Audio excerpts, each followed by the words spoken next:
This is the last and oldest Cold War front line in the world. It's the absurdly named Demilitarized Zone, one of the most heavily armed places on Earth. Checkpoint Bravo's manned 24 hours a day and regulates all traffic in and out of the Demilitarized Zone. We took a tour from the south. We had an American GI as our guide. This is the line that has divided Korea since the end of World War II, when Russia occupied the north, America the south. Both countries then put puppet regimes in power.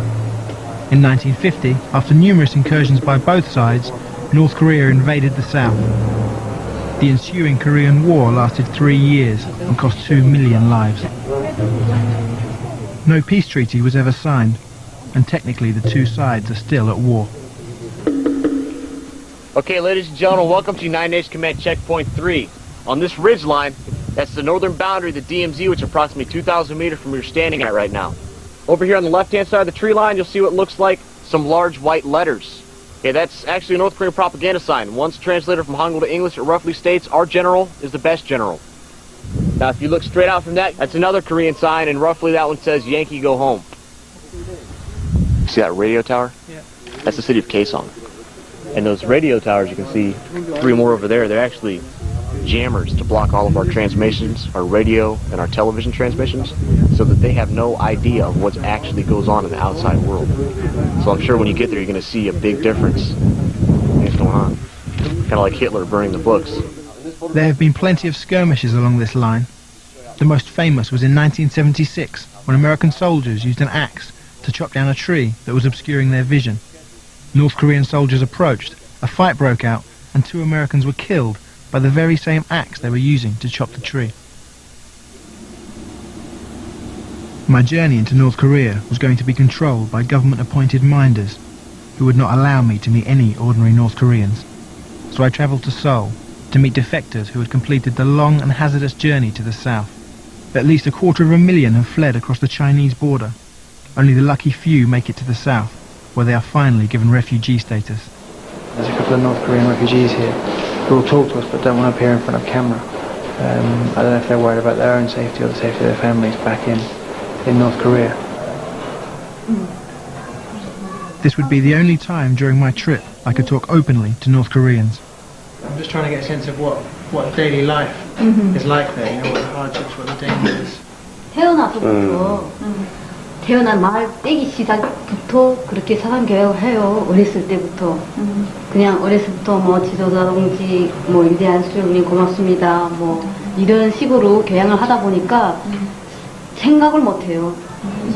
In the mid-1990s, a tragic mixture of natural disaster and state failure led to a famine that killed between 1 and 3 million people.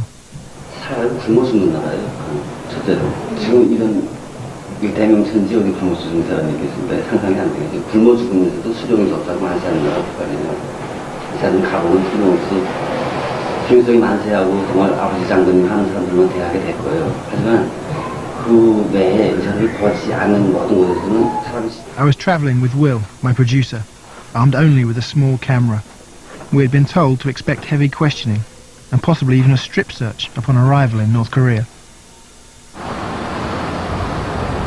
I left the bustling and prosperous streets of South Korea, expecting a grim-faced and hostile reception. Welcome to Korea. Yes. Thank you. Nice. Our 2 guides were Mr. Park and Miss Park, no relation. They would accompany us in our every waking hour for the next 7 days.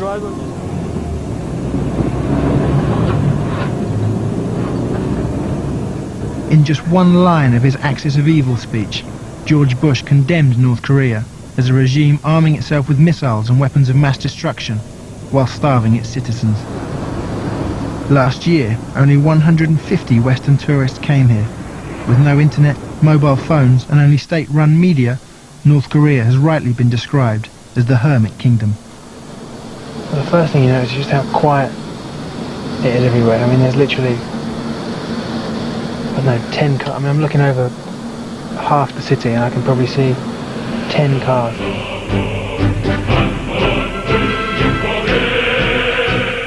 North Korea is desperate to engage with the outside world, and it soon became clear that our tour was going to be one long advert for North Korea and its heroic soldiers, factory workers, farmers and intellectuals.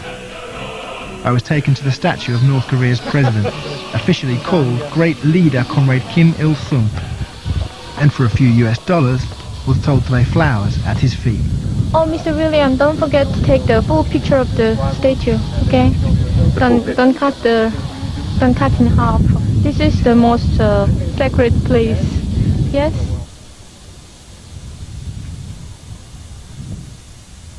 The great leader ruled from 1948 until his death in 1994, and over $2.5 billion was spent on ceremonies and monuments in his memory.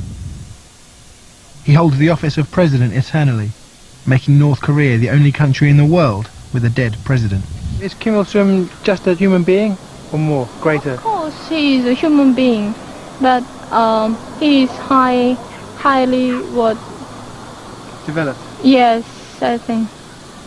That means he is not God, but I think he's very hardworking for the people, and he do everything for the people.